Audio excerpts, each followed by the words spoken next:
मेरे यहाँ 5 दिन से खाना नहीं बन रहा है, बन भी रहा है तो नाले में ही फेंका रहा है, उन्हीं के नाले में फेंका रहा है। हम लोग का घर न टूटे, और घर टूटेगा तो हम लोग के ऊपर से बुलडोजर चलेगा। एक ही रात में घर से बेघर कर दे, छोटे छोटे बच्चे लेके कहाँ जाएंगे बताइए। हम लोग कैसे गृहस्थी शुरू करेंगे? एकदम से छत से आसमान छीन लिया उन लोगों ने। शादी ब्याह किया नहीं है, बच्चे हैं नहीं है, बीवी है नहीं है, आटे दाल का भाव मालूम नहीं, कभी सब्जी लेने गए नहीं होंगे।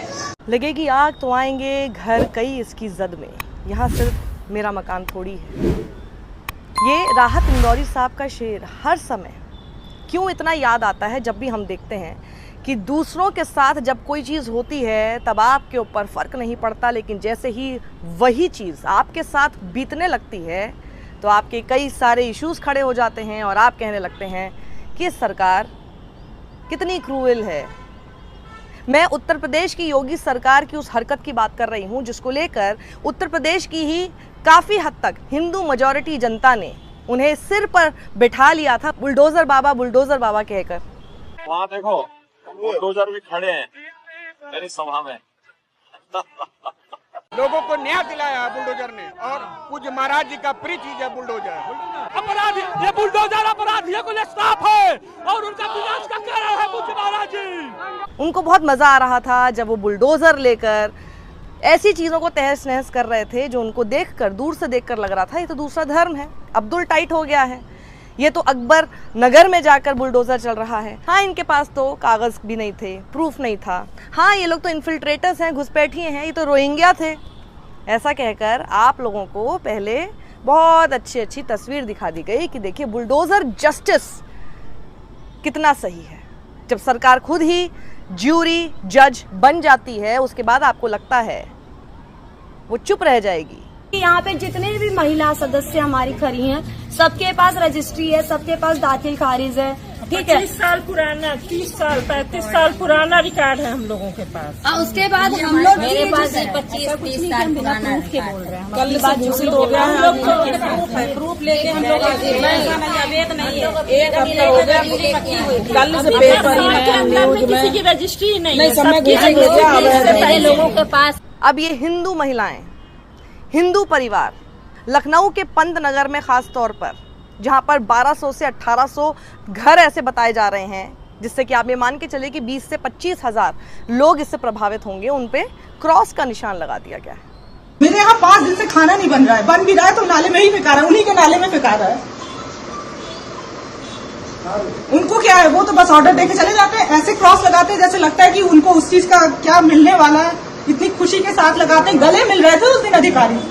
वो क्रॉस का निशान जब लगता है तो कैसा महसूस होता है जो अकबर नगर में भी महसूस हुआ होगा। मैं पूरी तरह से इनके साथ भी एम्पथाइज करती हूँ, मैं पूरी तरह से उन सब लोगों के साथ एम्पथाइज करती हूँ जो पिछले 40-40, 50-50 साल से ऐसी जगहों पर रहते हैं और अचानक से एक सरकार आती है और कहती है कि नहीं, आपके तो कागज़ बिल्कुल अवैध हैं, बिल्कुल ठीक नहीं है ये कागज़, और सही कागज़ हैं भी तो भी कोई फ़र्क नहीं पड़ता, आप तो ग्रीन बेल्ट में। योगी जी से यही कहना चाहते हैं कि लोग गांव छोड़ के सिटी में आते हैं, किस लिए आते हैं? बच्चे के भविष्य के लिए आते हैं ना। आज हम लोग कहाँ जाएंगे? बेकारों के क्या देंगे? मुआवजा देंगे? सरकार किस लिए चुनी जाती है? सरकार तो इसीलिए चुनी जाती है ना कि हमारी सरकार सेफ्टी के लिए की जाती है। सरकार को वोट देके किस लिए जिताया जाता है? भविष्य के लिए। जब भविष्य बर्बाद करने पर लगे तो सरकारें नहीं बनाया जाएगा? क्यों बनाएंगे हम लोग? बनाएंगे भाई, ऐसे अच्छा अखिलेश थे ना, ये अखिलेश यादव थे ना कि कुछ नहीं किया बर्बाद। क्या मतलब है कि घर, इनको क्या लगता है कि हाँ घर फ्री में फोकट में बनता है कि पैसा लगती है घर बनाने में, मेहनत की पसीने की कमाई घर बनाता है, बोलने में पेट छोड़ा जाता है। बना नहीं है, कहाँ उसका हड़प लिए बना लिए। अरे उसका घर है, न घर है, न बीबी, न बच्चा है, उसको क्या पता इतने छोटे क्या होता है? कौन बनाएगा? सरकार भी तो बनाती है। किस लिए? आज हम लोग जाके गाँव में रहे, बच्चे का भविष्य बन जाएगा गाँव में? नहीं बनेगा ना। सिटी में इसीलिए बच्चे का भविष्य सही हो। भाई हम लोग घर से नहीं जाएंगे तो नहीं जाएंगे, काम खत्म। क्योंकि हमें तो यहाँ पर सौंदर्यकरण करना है, हमें तो साबरमती रिवर फ्रंट की तरह यहाँ पे कुकरेल नदी का रिवर फ्रंट बनाना है, सुंदरता की मिसाल पेश करनी है, इसे इको टूरिस्ट हब बनाना है, खूब सारे पेड़ अब हमें यहाँ पे लगाने हैं। हम लोग का घर न टूटे, और घर टूटेगा तो हम लोग भाई हम लोग के ऊपर से बुलडोजर चलेगा। ग्रीन बेल्ट पे क्यों हाउस टैक्स ले रहे हो, वाटर सीवेज, हर चीज़ का टैक्स का पेपर है हमारे पास, दाखिल खारिज, आप जो डॉक्यूमेंट बोले हर एक इंसान के पास यहाँ पे है। एंड उसके बाद आप ये कर रहे हो। पूरे साल हम लोग प्रिपरेशन कर रहे हैं गवर्नमेंट की, एक पेपर नहीं यहाँ पे कंडक्ट हो पाया। इतने साल से प्रिपरेशन कर रहे हैं, 18 के रिजल्ट्स नहीं निकाल पा रहे हैं आप। हमारी मर्जी, जहाँ से हम पेड़ उखाड़ कर तहस नहस करके हाईवेज बनाएंगे, रोड बनाएंगे, कुछ भी बनाएंगे जो हम चाहते हैं, और हमारी मर्जी कि हम आपके घर तबाह करके, नष्ट करके फिर वहाँ पर पेड़ लगाएंगे ताकि हम और ज़्यादा यहाँ पर सौंदर्यीकरण कर सके, जिससे कि हम टूरिस्ट को अट्रैक्ट कर सके, जिससे कि फिर हम अपनी सरकार की कमाई कर सकें। आप रोते हैं तो रोते रहिए, आप हिंदू हैं तो क्या फ़र्क पड़ता है। एक ही रात में घर से बेघर कर दे, छोटे छोटे बच्चे लेके कहाँ जाएंगे बताइए, हम लोग कैसे गृहस्थी शुरू करेंगे। एकदम से छत से आसमान छीन लिया उन लोगों ने। मैं तो कुछ बोल ही नहीं पा रही हूँ। लड़कियां लोगों ने मत जो पटाखे छुड़ाए थे, मतलब मोदी जी ने जीता, योगी की सरकार है, हिंदू की सरकार बन रही है। अब ऐसे नहीं पता हिंदुओं के ऊपर क्या उठा देंगे। पर इन सब लोगों से मैं समझना चाहती हूँ, खुद ही देखिए। अब आप ये मत सोचिएगा कि किसी रिपोर्टर ने, क्योंकि ये सारी बाइट्स मैंने नहीं ली हैं। लल्लन टॉप के हवाले से मैं आपको दिखा रही हूँ, मैं आपको 4 PM के हवाले से दिखा रही हूँ, और भी जो वायरल वीडियोज़ हैं इस वक्त सोशल मीडिया पर। किसी भी रिपोर्टर ने किसी के भी मुंह में ये शब्द नहीं डाले हैं कि आप बीजेपी के खिलाफ बोलें, या बीजेपी की योगी सरकार के लिए बोलें, या नरेंद्र मोदी के लिए बोलें, या चुनाव के लिए बोलें, वोट के लिए बोलें। इनका गुस्सा अपने आप फूट रहा है, क्योंकि ये साफ तौर पर हिंदू सरकार मानते हुए ही इनको वोट करने जा रहे थे। सरकार बीजेपी चिल्ला रही थी, ये बीजेपी है, इसको बीजेपी कहेंगे। हम लोग का इंसान में लोन लेके घर बनवा, जो भी करके बनाया, हमारे माँ बाप ससुर किए हो, मगर ये कोई तरीका है घर से बेघर करने का। अधिकारी से बात करते हंसते हुए जाते हैं कि अरे कुछ नहीं, आपको तो फ्लैट मिल रहा है। अरे उस फ्लैट में वो खुद अपनी फैमिली रखेंगे, रह पाएंगे? हमारी चीजों का सवाल का जवाब है। अगर ठीक है ये अवैध था, यहाँ पे हम लोग से हाउस टैक्स क्यों ले रहे हैं? बिजली का bill, house tax, water tax क्यों ले रहे हैं? हम लोग को रोड पे लाके रख दिया, बच्चे पढ़ रहे हैं, कहाँ लेके जाएंगे? जब से हम लोग, कोई एक जगह बता दे कि हाँ आप लोग वहाँ जाके सेफ है, कोई एक जगह बता दे। बच्चे बस क्रॉस लगा, अभी तो लगा के गए हैं, कल नोटिस आ जाएगी। हम लोग जब से होश संभाले तब से वो भाजपा के ही वोट दिए हैं, भाजपा के ही वोटर हैं। यहाँ पूरा ये रहीम नगर न्यू बस्ती और पुरानी बस्ती मिला करके भाजपा का ही जो है सपोर्ट करते आए हैं, और भाजपा ही हम लोगों को जो है मिटा रही है। अगर मैं सरकार से गुजारिश करना चाहूँगा, अगर वो हम लोगों को मुआवजा नहीं देती है तो सबको उनके के घर के अंदर बंद करके गोली से मरवा दिया जाए। बार बार मरने से अच्छा है आदमी एक बार मरेगा, उसका और सरकार का लाखों करोड़ों रुपया भी बच जाएगा, मुआवजा नहीं देना पड़ेगा। भारतीय जनता पार्टी हिंदुओं की पार्टी है, ये समझकर ही हमेशा से वोट कर रहे थे।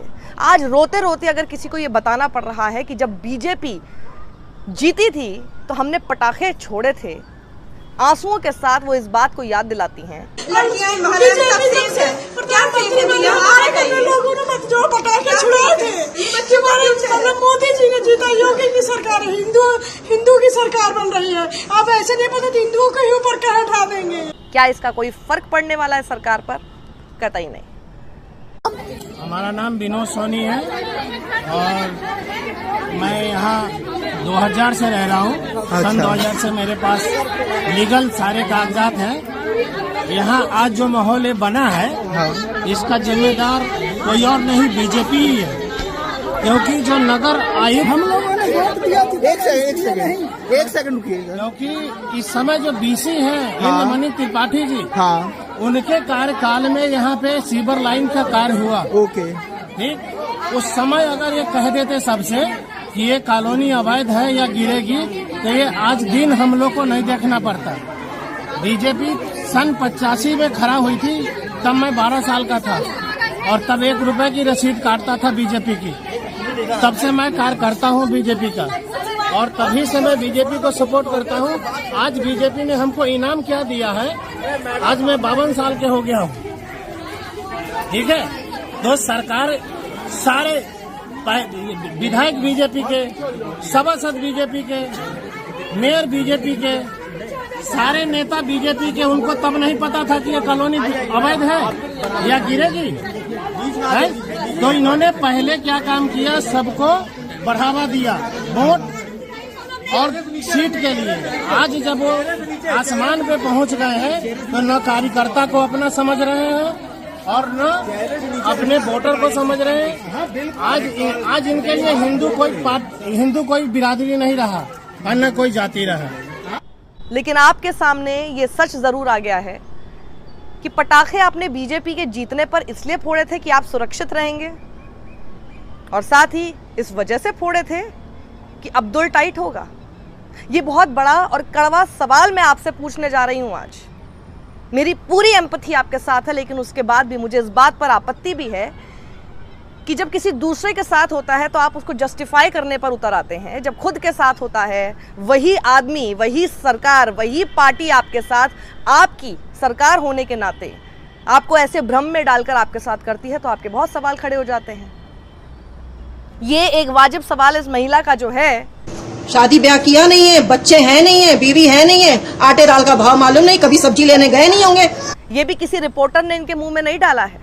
ये सवाल तो कितने समय से लोग करते आ रहे हैं, लेकिन आपको इस बारे में समझ शायद आज आई है जब आप ऑलरेडी वोट डालकर उस पार्टी को जिता देते हैं, क्योंकि वो बुलडोजर जस्टिस कर रही थी। बुलडोजर जस्टिस वो 2022 से पहले भी कर रही थी। बुलडोजर ले लेकर योगी आदित्यनाथ लगातार हर रैली में घूम रहे थे। उनकी जो समर्थक हैं वो रैलियों में ले लेकर चल रहे थे बुलडोजर को, और बुलडोजर बाबा करके उनके ही सब समर्थक, जिनमें आप लोग भी शामिल हैं, आप भी उनके वोटर हैं, और इन्हीं सब चीज़ों को देखने के बाद आपने उनको वोट किया। बुलडोजर जब से हमारी सरकार विरोधियों पे हाथ पकड़ रही है, उसी समय से अभी ये सर्विस में गया था। 11 तारीख से फिर से बुलडोजर चलने जा रहा है।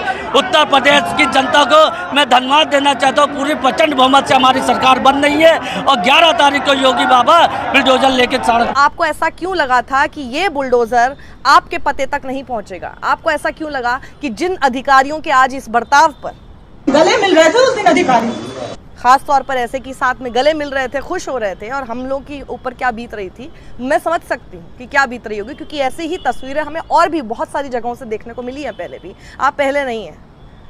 अफसोस कि उस वक्त आपको फर्क नहीं पड़ा था, लेकिन हमें तब भी फर्क पड़ा था, हमें आज भी आपको देखकर फर्क पड़ रहा है। आपको ऐसा क्यों लगा था कि अधिकारी आपके साथ ऐसा नहीं करेंगे? आपको ऐसा क्यों लगा था अपने फायदे के लिए ये बुलडोजर का अब आगे इस्तेमाल नहीं होगा?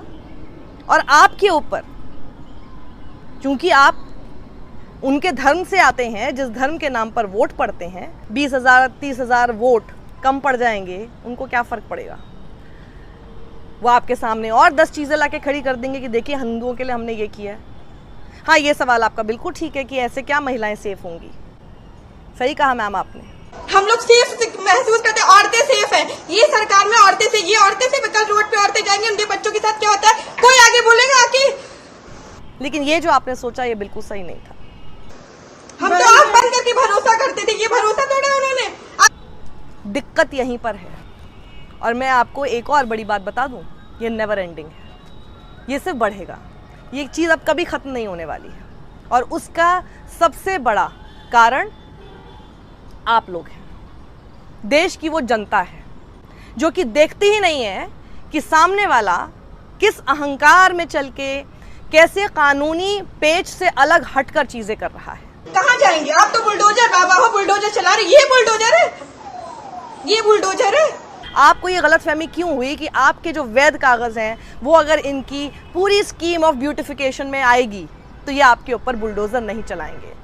ये कॉन्फिडेंस या कहें ओवर कॉन्फिडेंस आपके मन में कहां से आया, ये मैं समझना चाहती हूँ। रजिस्ट्री है मेरी, लीगल है, कोई अनलीगल नहीं है कि आप मुआवजा देके और छुट्टी पा जाएंगे मकान तोड़ के। आपको जहाँ ग्रीनरी करनी करे, इतनी सरकार आई, किसी ने इस तरह से किसी के घर उजाड़ करके ग्रीनरी नहीं की है। ग्रीनरी करना आप करिए, जहाँ खाली जगह पड़ी कीजिए। देश को सुंदर बना रहे, घर उजाड़ के देश सुंदर बनता है? कोई बेवकूफ है क्या आप? एकदम से सरकार कैसे कुर्सी पे बैठ गए आप भाई? बेवकूफी कर रहे हैं आप। अब ये जो आपका सवाल है कि इससे पहले भी इतनी सारी सरकारें थीं, इन्हीं सब अधिकारियों ने, इसी पूरे सिस्टम ने ये सब क्यों होने दिया, तब क्यों नहीं कोई आया? अब इसका जवाब मैं आपको बताती हूँ। इतने सालों में किसी की हिम्मत ही नहीं हुई कि लोगों को आंसू दिला के उनके उस ज़मीन पर वो कोई सौंदर्यीकरण कर सकें। आपको क्या लगता है कि पिछली सरकारों ने क्यों नहीं किया? क्योंकि फिर चाहे वो अकबर नगर हो या कोई इंद्रप्रस्थ नगर या कोई शिवानी नगर या फिर पंत नगर, यहाँ के लोगों के घर उजाड़कर पेड़ खड़े करने के पीछे तुक नहीं समझ रही थी। अब आप सोचिए, जहाँ आपके रहते पशुओं को ज़्यादा तवज्जो दी जाती हो, जहाँ आपके रहते उस आपके घरों को उजाड़कर पेड़ खड़े करने की बात की जा रही हो, इतनी सारी ऑक्सीजन होगी इसकी बात की जा रही हो, और कितनी और जगहों पर वही ऑक्सीजन खत्म कर दी जाती है क्योंकि अपने प्रोजेक्ट वहाँ पर करने हैं पूरे। ऐसा तो नहीं है कि पेड़ काटे नहीं जाते इनके अपने प्रोजेक्ट्स के लिए। तो ये तुक, ये लॉजिक समझ में नहीं आता। और जब मैं योगी आदित्यनाथ और भारतीय जनता पार्टी से कहना चाहती हूँ, जब आप जाते हैं वोट मांगने के लिए और बदलाव करके आपने उत्तर प्रदेश में सरकार बना ली, एक बार नहीं दूसरी बार, इन सब चीज़ों को करके आप क्या एग्जाम्पल दे रहे हैं कि आप ही के वोटर ये बात कह रहे हैं कि इतने सालों से जो नहीं हुआ इस सरकार ने आके ये कर दिया। यही आप कहते हैं ना कि बदलाव करेंगे, हम आएंगे तो बदलाव करेंगे, लेकिन बदलाव जनता के विरुद्ध क्यों हो रहा है? ऐसे तो फिर देखिए जनता कभी भी बदलाव लाना नहीं चाहेगी। फिर ऐसे अखिलेश थे ना, ये अखिलेश यादव थे ना कि कुछ नहीं किया, बर्बाद। क्या मतलब? फिर जनता को लगेगा कि उसी सरकार को रखो जो कि हमको नहीं छू रही है, हमको नहीं छेड़ रही है, हमें नहीं परेशान कर रही है। 370 हमने हटा दिया ये कहकर हम बदलाव लाए हैं। देखिए राम मंदिर हमने बना दिया ये कहकर हम बदलाव लाए हैं। बुलडोजर लाकर आप लोगों के घर तबाह कर दिए, देखिए कितना बड़ा बदलाव हम लेकर आए। ये बदलाव ही सबसे बड़ा नासूर बन जाएगा फिर, और ये देश के लिए भी फिर ठीक नहीं है। तरीके थोड़ी तक किया जाता है। क्या करते हैं लोग? क्या अवैध कर रहे हैं, उसको अवैध घोषित कर रहे हैं। हमारा रजिस्ट्री है, रजिस्ट्री है, सारे कागज लीगल है। आपका नाम? लीगल नहीं है। सुनीता सोनी। आप कब से रहते थे? 25 साल हो गए। 25 साल हो गए। आज सोशल मीडिया से लेकर आपके चलते फिरते जीवन में भी पत्रकारिता के बुरे दौर की चर्चा होती है, क्योंकि जिन लोगों पर सूचना देने की जिम्मेदारी है वो आपके लिए नहीं बल्कि कॉरपोरेट और सरकारों को फायदा पहुंचाने में लग गए हैं। विज्ञापन मॉडल को खारिज कर आप इस बीमारी को दूर कर सकते हैं और अपने नारे को बुलंद कीजिए। मेरे खर्च पर आजाद है खबरें।